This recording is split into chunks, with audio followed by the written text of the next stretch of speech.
Good morning વિદ્યાર્થી મિત્રો. ધોરણ 6 પાઠ એ પાઠ 8 ભારત વર્ષની ભવ્યતા એટલે સુંદરતા. ભારત વર્ષની ભવ્યતા પાઠ 8. વિદ્યાર્થી મિત્રો, આજે આપણે નવો પાઠ શરૂ કરીશું. ભારત વર્ષની ભવ્યતા.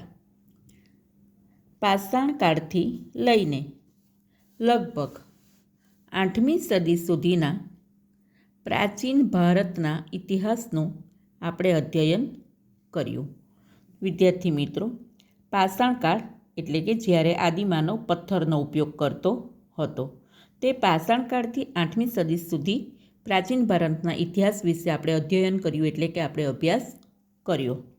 વિભિન્ન કાળની સંસ્કૃતિ, તેના શાસકો વિશે આપણે માહિતી મેળવી. ભારત એક ઉપખંડ જેટલું મોટું રાષ્ટ્ર છે. ભારત એક ખાલી જગ્યા જેટલું મોટું રાષ્ટ્ર છે, તો ભારત એક ઉપખંડ જેટલું મોટું રાષ્ટ્ર છે. પ્રાચીન કાળથી અનેક જાતિ, પ્રજાતિઓ, સમૂહો આ દેશની સમૃદ્ધિથી આકર્ષાઈ આ દેશમાં આવતા રહ્યા. તો વિદ્યાર્થી મિત્રો, પ્રાચીન કાળથી અનેક વિદેશી પ્રજા, અનેક પ્રજાતિઓ, અનેક સમૂહો એ આપણા ભારત દેશમાં આવતા રહ્યા. કેમ? કારણ કે પ્રાચીન સમયમાં આપણો ભારત દેશ ખૂબ સમૃદ્ધ હતો. ભારતની સમૃદ્ધિ જોઈને વિદેશી પ્રજા, જાતિ, સમૂહો આ બધા ભારતમાં આવ્યા. આપણે અંગ્રેજો ભારતમાં આવ્યા, વેપાર કરવા માટે આવેલા. એ સિવાય ભારતમાં આર્યો, દ્રવિડો આ બધી પ્રજા પણ આવી હતી, જેના કારણે ભારતીય સંસ્કૃતિમાં વિવિધતાનો સંગમ થયો. કે ભારતમાં આર્યો, દ્રવિડો આવી વિવિધ પ્રજાઓ ભારતમાં આવી અને એ લોકો પછી ભારતના લોકો સાથે ભળી ગયા. આમ ભારતની સંસ્કૃતિમાં વિવિધતામાં એકતાનું દર્શન થયું. જવાહરલાલ નહેરુ, જેને વિવિધતામાં એકતા કહે છે, તેવા આ મહાન દેશની કલા અને સ્થાપત્ય તથા સમાજ જીવનની આપણે માહિતી મેળવીશું. તો જવાહરલાલ નહેરુ આપણા દેશને શું કહે છે કે ભારત દેશમાં વિવિધતામાં એકતા છે. કોણ કહે છે? જવાહરલાલ નહેરુ. તો હવે આપણે આપણા મહાન ભારત દેશની કલા, સ્થાપત્ય તથા ભારતના લોકોનું જીવન એની માહિતી આપણે મેળવીશું, જેનાથી પ્રાચીન ભારતની પ્રજાના ગૌરવશાળી વારસાની આપણને માહિતી મળી શકે. એકવાર આપણે પેરેગ્રાફ વાંચીશું. મારી સાથે વાંચો. પાઠ 8 ભારત વર્ષની ભવ્યતા. પાષાણ કાળથી લઈને લગભગ 8મી સદી સુધીના પ્રાચીન ભારતના ઇતિહાસનું આપણે અધ્યયન કર્યું. વિભિન્ન કાળની સંસ્કૃતિ, તેના શાસકો વિશે આપણે માહિતી મેળવી. ભારત એક ઉપખંડ જેટલું મોટું રાષ્ટ્ર છે.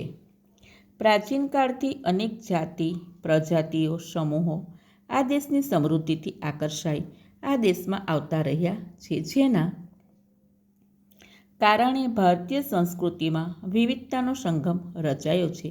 જવાહરલાલ નહેરુ, જેને વિવિધતામાં એકતા કહે છે, તેવા આ મહાન દેશની કલા અને સ્થાપત્ય તથા સમાજ જીવનની આપણે માહિતી મેળવીશું, જેનાથી પ્રાચીન ભારતની પ્રજાના ગૌરવશાળી વારસાની આપણને માહિતી મળી શકે.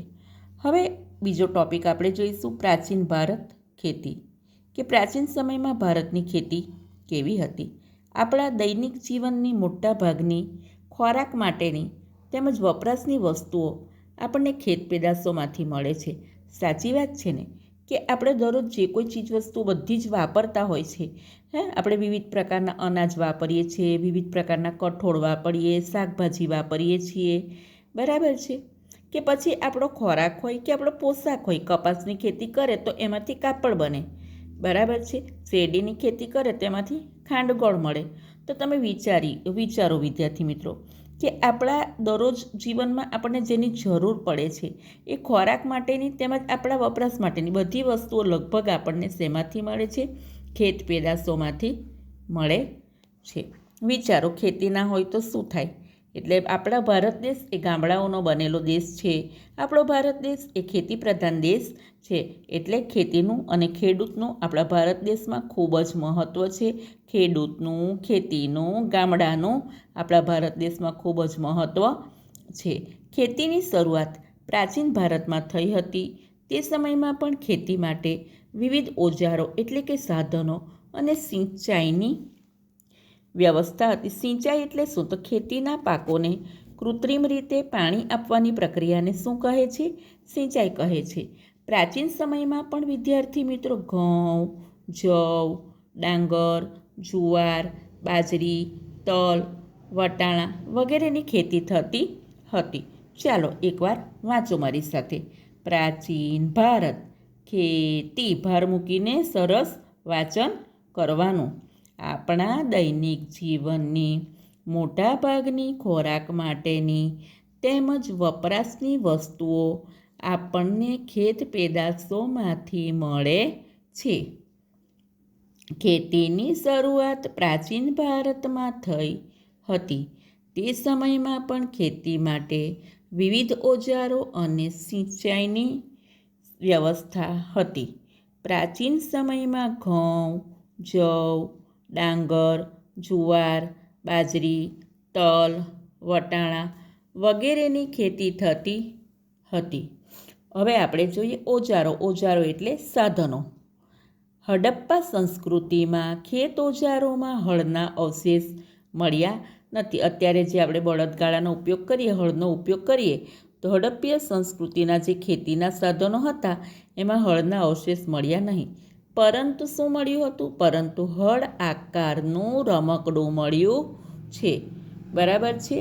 અને એ જે રમકડું મળ્યું છે હળના આકારનું, તેથી જાણી શકાય છે કે તેઓ ખેતીમાં હળનો ઉપયોગ કરતા હશે. તો પ્રાચીન સમયમાં લોકો હળનો ઉપયોગ કરતા હશે એવું કેવી રીતે જાણી શકાય?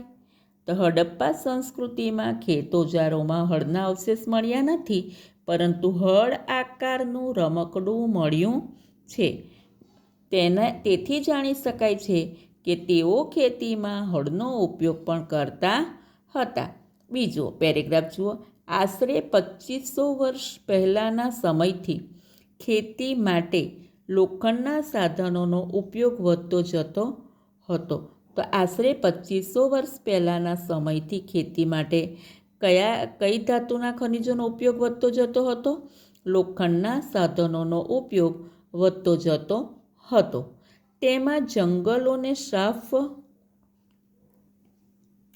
કરવા માટે કુહાડીઓ, હળના ફણા એટલે કે ફાલનો પણ સમાવેશ થતો હતો. તો જંગલોને સાફ કરવા માટે પ્રાચીન સમયમાં કયા સાધનોનો ઉપયોગ થતો હતો? લાસ્ટ લાઈન જુઓ.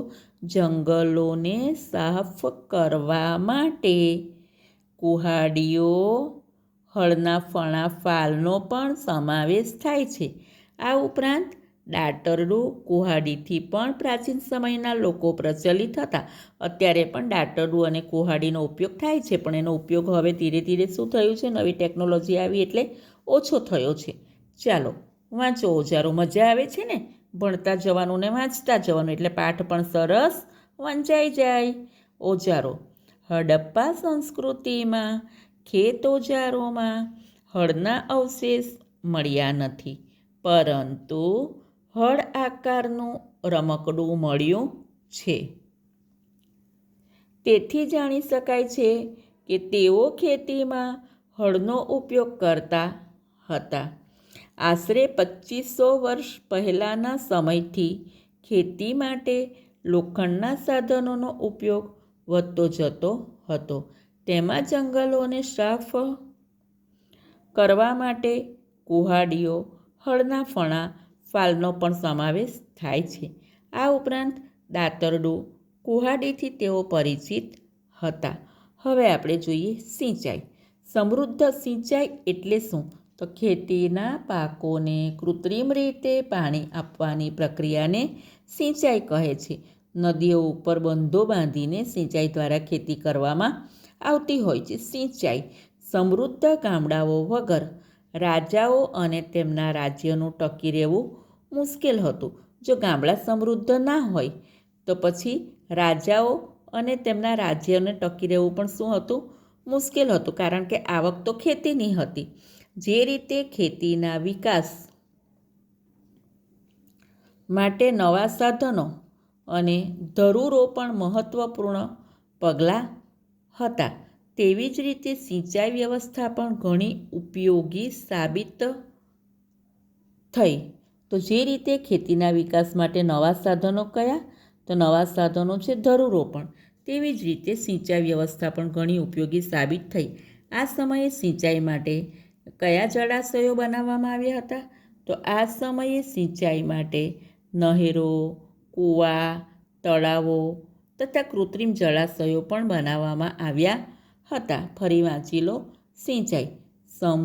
સમૃદ્ધ ગામડાઓ વગર રાજાઓ અને તેમના રાજ્યનું ટકી રહેવું મુશ્કેલ હતું. જે રીતે ખેતીના વિકાસ માટે નવા સાધનો અને ધરૂરો પણ મહત્ત્વપૂર્ણ પગલાં હતા, તેવી જ રીતે સિંચાઈ વ્યવસ્થા પણ ઘણી ઉપયોગી સાબિત થઈ. આ સમયે સિંચાઈ માટે નહેરો, કૂવા, તળાવો તથા કૃત્રિમ જળાશયો બનાવવામાં આવ્યા. ચાલો વિદ્યાર્થી મિત્રો, હવે તમારો એક નવો ટૉપિક છે પ્રાચીન ભારત ગ્રામીણ જીવન. કયો ટૉપિક છે? પ્રાચીન ભારત ગ્રામીણ જીવન. પ્રાચીન સમયમાં ગામડાના લોકોનું જીવન કેવું હતું?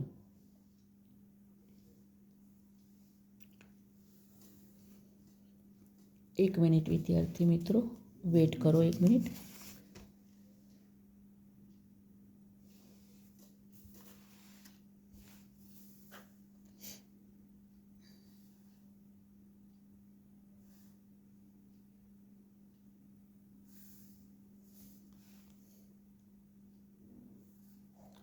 પ્રાચીન ભારતમાં ગામડાનું જીવન કેવું હતું?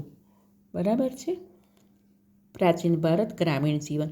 ઉત્તર ભારત અને દક્ષિણ ભારતમાં, આપણે જે ભારતનો નકશો હું તમને ભણાવું છું, તો વચ્ચે કર્કવૃતની લાઈન આવે છે ને, બરાબર છે. તો ઉપરનો ભાગ ઉત્તર ને નીચેનો દક્ષિણ. નકશા વાંચન કરાવીશ ત્યારે બતાવીશ. ઉત્તર ભારત અને દક્ષિણ ભારતમાં ગ્રામીણ જીવન આ પ્રમાણે હતું. ભારતના એટલે જમ્મુ કાશ્મીરને આવે ને એ ઉત્તર ભાગ, બરાબર છે. નીચે તમિલનાડુ, કર્ણાટક આવે ને એ દક્ષિણ ભાગ. ભારતના ઉત્તર ભાગના ગામનો વડો ગ્રામ ભોજક કહેવાતો. તો ભારતના ઉત્તર ભાગમાં ગામના વડાને શું કહેવામાં આવતું? તો ભારતના ઉત્તર ભાગના ગામનો વડો ગ્રામ ભોજક કહેવાતો. સામાન્ય રીતે એક જ પરિવારના લોકો આ પદ પર પેઢીઓ સુધી રહેતા. એક જ પરિવારમાં જેટલા સભ્યો હોય એ જ લોકો વડા તરીકે ગામમાં રહેતા હતા અને ગ્રામ ભોજક કહેવાતા પેઢીઓ સુધી. બરાબર છે. આ પદ વંશ પરંપરાગત હતું, એટલે એમનો છોકરો એને શું કહેવાય? વંશ પરંપરાગત. ગ્રામ ભોજક શું કરે? તો ગ્રામ ભોજક મોટાભાગે ગામનો સૌથી મોટો જમીન માલિક હતો. તો ઉત્તર ભારતમાં પ્રાચીન સમયમાં ખાલી જગ્યા ગામનો સૌથી મોટો જમીન માલિક હતો ગ્રામ ભોજક. આ જમીન માલિક ભાડૂતી માણસો રાખી ખેતી કરાવતો હતો. ભાડૂતી માણસ રાખે અને ખેતી કરાવે. રાજા પણ ગામડાના કરવેરા ઉઘરાવવાનું કાર્ય તેને સોંપતા. બરાબર છે. તો રાજા પણ ગામડામાં કરવેરા ઉઘરાવવાનું કાર્ય તેને સોંપતા હતા. તે કાયદા. તો જમીન માલિક શું કરતો? તો જમીન માલિક કોણ હતો? તો ગ્રામ ભોજક એ ગામનો સૌથી મોટો જમીન માલિક. બરાબર. જમીન માલિક કોણ હતો? ગ્રામ ભોજક. અને પછી જમીન માલિક ગ્રામ ભોજક હતો. એટલે ગ્રામ ભોજક જમીન માલિક શું કરે? ભાડૂતી માણસો રાખીને ખેતી કરાવતો. રાજા પણ ગામડામાં કરવેરા ઉઘરાવવાનું કાર્ય તેને જમીન માલિકને સોંપતા, ગ્રામ ભોજકને સોંપતા. તે કાયદા અને વ્યવસ્થાની સ્થિતિ પણ સંભાળતા હતા. દક્ષિણ ભારતમાં હવે જુઓ લાસ્ટ લાઈન. દક્ષિણ ભારતમાં 3 પ્રકારના લોકો રહેતા હતા. કયા કયા? મોટા જમીનદારો, નાના ખેડૂતો અને જમીન વિહોણા મજૂર. જમીન વગરના મજૂરોને શું કહેવામાં આવતું? દાસ. શું કહેવામાં આવતું? દાસ. તો ફરીથી દક્ષિણ ભારતમાં કેટલા પ્રકારના લોકો રહેતા હતા? કયા કયા? દક્ષિણ ભારતમાં 3 પ્રકારના લોકો રહેતા હતા. એક, મોટા જમીનદારો, જેની પાસે સૌથી વધુ જમીન હોય. 2, નાના ખેડૂતો, ઓછી જમીન હોય. અને જમીન વગરના ખેડૂતો, એને મજૂરો, એને શું કહેવાતું? દાસ. બરાબર છે? તો ચાલો વિદ્યાર્થી મિત્રો, હવે આપણે એકવાર ફરીથી ત્યાંનું ગ્રામીણ જીવન વાંચી લઈએ. બરાબર છે? પ્રાચીન ભારત ગ્રામીણ જીવન. ઉત્તર ભારત અને દક્ષિણ ભારતમાં ગ્રામીણ જીવન આ પ્રમાણે હતું. ભારતના ઉત્તર ભાગના ગામનો વડો ગ્રામભોજક કહેવાતો. સામાન્ય રીતે એક જ પરિવારના લોકો આ પદ પર પેઢીઓ સુધી રહેતા. આ પદ વંશ પરંપરાગત હતું. ગ્રામભોજક મોટાભાગે ગામનો સૌથી મોટો જમીન માલિક હતો. આ જમીન માલિક ભાડૂતી માણસો રાખી ખેતી કરાવતો હતો. રાજા પણ ગામડાના કરવેરા ઉઘરાવવાનું કાર્ય તેને સોંપતા. તે કાયદા અને વ્યવસ્થાની સ્થિતિ પણ સંભાળતા. દક્ષિણ ભારતમાં 3 પ્રકારના લોકો રહેતા હતા: મોટા જમીનદારો, નાના ખેડૂતો અને જમીન વિહોણા મજૂરો, જેને દાસ કહેવાતા. ચાલો વિદ્યાર્થી મિત્રો, અહીં હું તમારું પાઠ એ પૂરું કરું છું.